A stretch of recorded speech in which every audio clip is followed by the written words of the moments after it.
Episode 5. The Corruption of Flesh. Centuries passed since the gates of Eden were locked. The lineage of Cain multiplied across the cursed earth, turning the dust into a primitive, brutal civilization. They built fortified cities. They established dark empires. They drowned the memory of the Creator in the noise of their own ambition. But as the daughters of men multiplied, their physical beauty caught the attention of an audience that was never meant to interfere. High above the expanding human empires, positioned in the dimensional atmosphere, were the Watchers. The ancient Hebrew texts refer to them as the B'nai Elohim, the sons of God. They were powerful, multi-dimensional angelic entities, originally assigned to govern the cosmos and observe the unfolding of human history. But observation slowly turned into obsession. They looked down upon the daughters of men. They saw the warmth of physical existence. They saw biological life and sensory experience, things absolutely alien to immortal beings of pure energy. The cosmic boundary set by the Creator began to crack. It was not an act of blind rebellion led by Lucifer. It was a conscious, organized mutiny of lust and curiosity. 200 of these majestic, terrifying Watchers descended to the summit of Mount Hermon. There, in the freezing shadows of the ancient world, they swore a binding, forbidden oath. They chose to abandon their eternal heavenly estates, to taste the flesh of the mortal world. Chapter 1. The Forbidden Exchange. The descent of the Watchers shattered the fragile architecture of the ancient world. They took human women as wives, merging the divine spark with the dust of the earth in a forbidden union of heaven and flesh. Humanity did not celebrate these fallen deities. They were terrified of them. But the Watchers brought more than just their presence. They brought forbidden knowledge that was never meant for mankind. To bind humanity to their rule, the fallen angels traded the secrets of the cosmos. Ancient traditions, preserved in texts such as the Book of Enoch, detail this terrifying exchange. A Watcher named Azazel taught men the metallurgy of war, how to forge raw iron and bronze into swords, shields, and breastplates.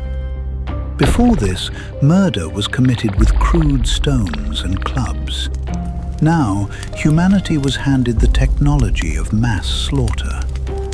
Other Watchers taught the cutting of roots, the manipulation of elements, and the casting of spells. They introduced cosmetics, teaching humanity how to alter their appearance to seduce and deceive.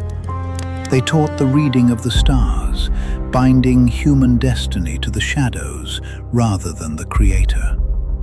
The earth experienced a rapid, unnatural rise of dark knowledge and power. The primitive world was suddenly flooded with advanced weapons, dark alchemy, and unchecked arrogance. The human mind, already infected by the venom of Eden, was now heavily armed. Chapter 2. The Apex Predators. The union of angels and human women produced an offspring that defied the laws of creation, the Nephilim. The ancient texts call them the mighty men of old, men of renown. But these were not noble mythological heroes. They were terrifying abominations, titans of flesh and bone. The Nephilim were the ultimate apex predators. Possessing the terrifying intelligence of their angelic fathers and the biological drives of their human mothers, they grew to massive, unsustainable proportions. As their numbers multiplied, the fragile ecosystem of the Earth could no longer support them. When humanity could no longer feed them, the Nephilim turned on the humans. The world descended into a nightmare of hyper-violence. The giants turned against humanity, devouring everything in their path, leaving the Earth stripped and broken. The Earth was no longer a sanctuary. It was a terrifying global slaughterhouse, ruled by immortal warlords and their monstrous children. Total anarchy reigned. The boundaries between the physical and the spiritual had collapsed into absolute corruption. The planet was screaming. Chapter 3. The Grief of the Creator. From the unapproachable light of the highest heaven, God looked down upon the earth. What he saw was not the beautiful sanctuary of Eden. He saw a rotting, bleeding sphere. The text records one of the most chilling diagnoses in human history. Every intention of the thoughts of man's heart was only evil continually. The Creator did not react with a chaotic burst of lightning or the blind fury of a mythological deity. His reaction was infinitely more tragic. The ancient texts say that the Lord was deeply grieved in his heart. God experienced the profound, crushing sorrow of a father looking at a child who has been entirely consumed by a terminal darkness. The masterpiece of his creation had become a weapon, destroying itself and everything around it. To allow this corrupted, violent world to continue would not be an act of love. It would be an act of cruelty. The spiritual and physical foundations of humanity were corrupted to the point of no return. A divine decision was made. The earth had to be cleansed. It had to be violently washed of its corruption, not to destroy the world, but to save the very concept of humanity from utter extinction.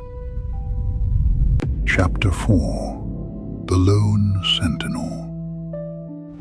But in the midst of global, irreversible decay, the Creator found a single, solitary anomaly.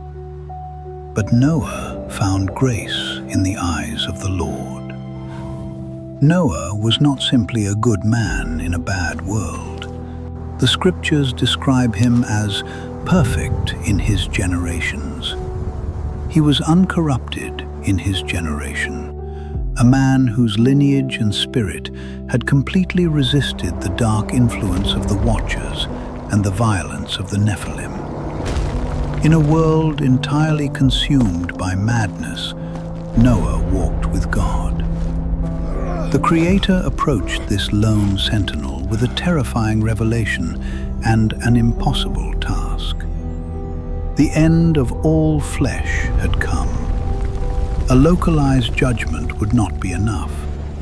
The deep foundations of the earth were going to be shattered, and the protective canopy of the atmosphere was going to collapse. God commanded Noah to build an ark, not a simple boat, but a massive, mathematically precise vessel of salvation. A floating sanctuary designed to carry the unblemished seed of humanity and the animal kingdom through an apocalypse of water. The clock began to tick. For decades, surrounded by the mockery of giants and the cruelty of men, Noah cut the timber. He laid the pitch. The Watchers laughed. The empires of flesh continued to feast. But above them, the skies began to darken.